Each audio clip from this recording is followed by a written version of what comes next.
The last one I did really have a good time with, and it's going to be the film F1. It's a Yeah. big sport, which also is indicative of why it's doing so well, I think. But in the film, in the 1990s, Sonny Hayes was Formula One's most promising driver until an accident on the track nearly ended his career.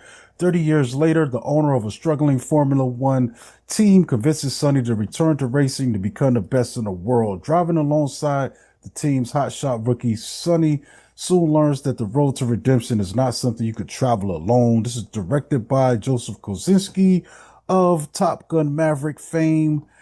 And And Tron Legacy. yeah, I'm not a big fan of that though. But You didn't like Tron Legacy? I love that film. nah, I'm good. But the film does star Brad Pitt. We got Kerry Condon, Damson Idris, Javier Bardem, and also got some cameos from F1 people. So I thought that was kind of interesting.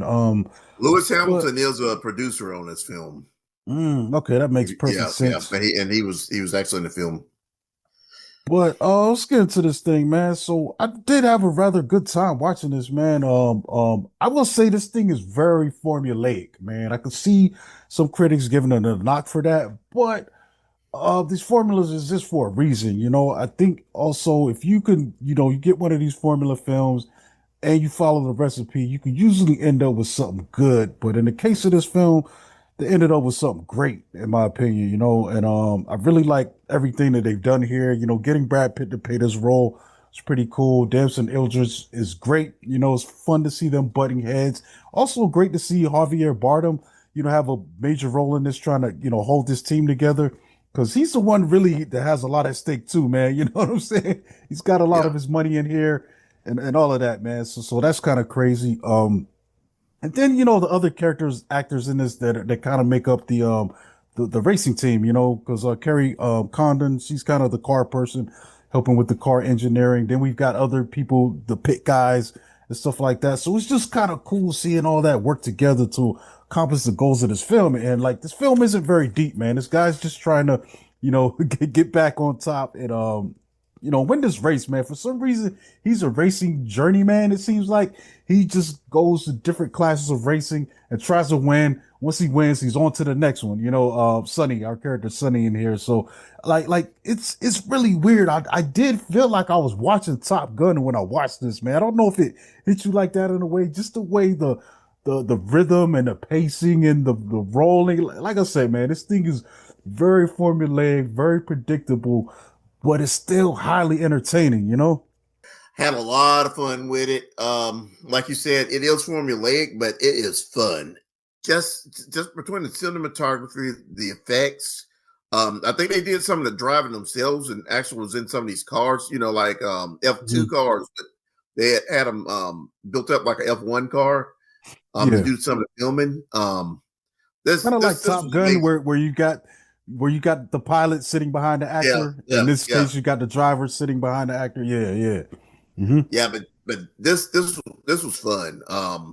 I actually saw it in D box, so I had all the motion and stuff going on when I watched it, and Mm. pretty much had a the theater I would go to went to see this was a Lux theater, and the screen was just called Giant Screen, but it's I think it's probably as close as IMAX that probably Hmm. Lux gets, but it's a huge screen, and I saw it, watching D box, so it was, I was pretty much in the film.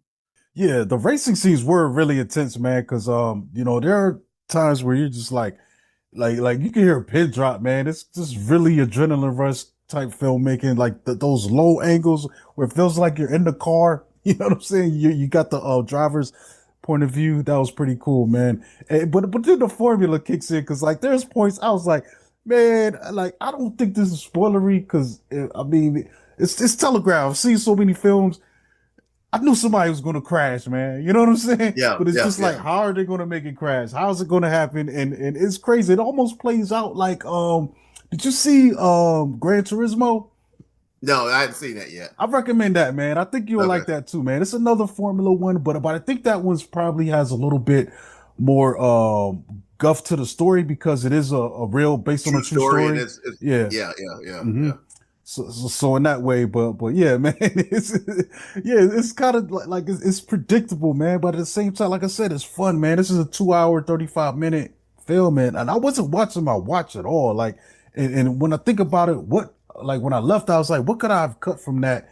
And I couldn't think of anything really. Everything in there has a place. There's not too much, waste, man. I even love the scenes with his mom, played by Sarah Niles, and Damson Idris's mom. But like, what's his character's name, man? I thought that was cool, man. Just having everyone played a good It's part CJ. of it. It's TJ Joshua, because yeah, Joshua, because he starts yeah, calling him JP. JP. Yeah, JP. Yeah, yeah. Yeah, yeah, man. This is a good one, man. I could definitely see myself adding this one to the collection. Like it's a film now. When I watch it now, I'll probably be able to just pay more attention to the racing sequences. Something to have on in the background, and you just look up at your favorite scenes, while you're getting some work done. But yeah, this is a hit, man. And like I said, the F1 stuff is so big now. I think that's partly why it hit so big. And it's crazy because we're in peak summer, and it's a situation where I'm wondering something's going to get overlooked or swept under the rug or overshadowed. But like, An man, Oscars season. these Yeah, these but these I'm just talking about these first week returns, man. Like Jurassic Park hit it out the park, F1 hit it out the park, Superman's on pace to do great. So I'm wondering if any of these will get to the billion mark with it being so crowded right now. You know what I'm saying? It's like a yeah. lot of Yeah, you yeah. know, yeah, it's crazy, man. But it seems like everyone's eating, man. Universal's probably got a hit. Warner Brothers, Disney's got something out there. So it's crazy right now. Times are plenty, man. Looks like the theaters are back, or at least summertime. The rush is on, man. And people are coming and they're showing up. Yeah. I wasn't really expecting it to be as good as it was. Hmm. I'm glad, like I said, I'm glad I saw it in D box, and it was just a good film experience. I really liked it. Hmm. Yeah, definitely, man. And it was packed, man. I had to go see it in the IMAX, which I was reluctant to do, but I saw it in IMAX. I don't know. For me, it just doesn't do a lot much for me. It is a much bigger screen, but I hate how they pack us in there like sardines at my AMC. It's old school theater layout sitting, where your front Oh, so seat, you the don't have guy's right on stadium your seating? knees. Yeah, you don't got that aisle, and your Oh, okay. neighbors right next to you. You know what I'm saying? If you stick your elbow out, you can hit them, and your knees are touching the seat in front of you. So if they lean back too far, like it sucks, man. So I'd rather just go to the regular, and I do kind of like that wide My angle, man, for some reason. I love yeah, it. my the AMC that's closest to me that has IMAX. Hmm. They have to. That's one of the theaters I think they need to renovate soon. Hmm. My normal theater has like AMC Prime, and that's Dolby Visual and all that stuff. Overall, I like that theater better than I like the IMAX like right Yeah, now, and because I that's feel like the IMAX they designed that to pack as many people in there as possible, so yeah, they can yeah. get as many showings versus having the space that you do in the other one. And then also I noticed that too because it's so packed in. When I look down, I could see everybody in front of me fucking around with their phones and stuff. Whereas Yeah, yeah, in the regular seating, I really can't see past that row of seats is in yeah. front of me. So that's kind of cool. That's what I think. Say the upgraded theaters now. You can't see anybody Hmm. except for on your row. You can't see anybody in Yeah. front of you or behind you, Hmm. and I love Yeah. that. Yeah, Hmm. I love that right now. Yeah, man. But yeah, definitely, man. F1 is a hit, dude. I think I gave that thing about probably a solid 4 stars. On my letterbox, man. It's not reinventing the wheel, but it is a good time, man. Like I said, it's crazy that it has the same energy as Top Gun Maverick. It's directed by the same guy, so it's Yeah, kind of yeah, cool too yeah. that his filmmaking style translated to this racing world realm. So I'm curious to see what else he tackles, because I did hear talks about another Top Gun, but I want to see what he does else, something else action wise, man. What can he come up with? Maybe he'll do some boxing or something like that. I don't know.